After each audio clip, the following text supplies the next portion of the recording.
Oh, it's a beautiful San Diego day here, nice and cool. Sorry about that, as we open a 4-game series with the Padres. It's a gorgeous day in San Diego, but over at Petco Park, we have controversy all the way in the 9th inning.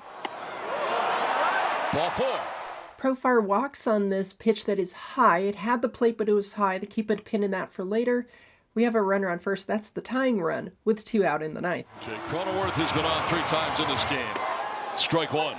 This pitch is obviously a strike, but the only reason I'm actually showing this part of the replay is I noticed that the graphics on Savant and the graphics on TV are different shapes vertically. Just pointing it out.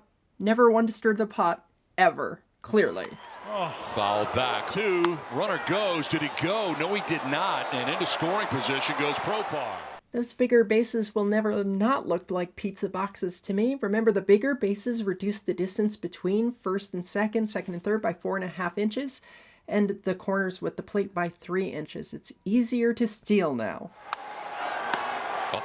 Cronenworth. Called strike 3! I like playing Was It a Strike without a box. With the box, it is outside margin of error on our system. It would be reversed on challenge if there was one. That's what it looks like with a box. Was not close to being a strike. Brutal. We're going to go into the rule book about whether you can be ejected from a game that's already over, since that's the question being asked, with Mike Shildt coming out to argue. Horrible. Took the bat right out of the kid's hands. Wasn't even close.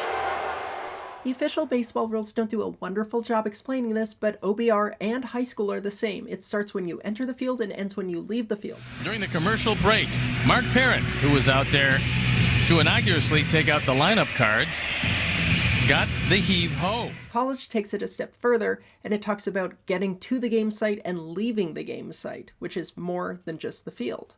He threw about 3 of those, and I think he just got thrown out of a game that's already over. Naturally, the wording gets clunky because you have removal from the game that's technically over, but jurisdiction is not over. This ejection is for leaving position to argue balls and strikes. Certainly not the first post-game ejection.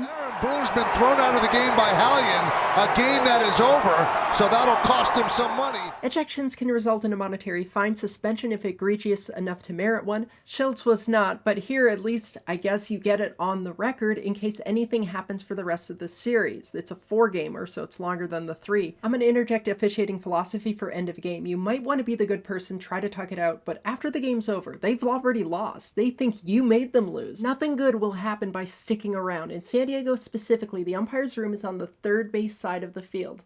The Padres dugout is on the first base side. There should be no conflict point. You can just walk away. The ejection happens for 3 reasons. 1, incorrect strikeout to end the game. Not great, it happened.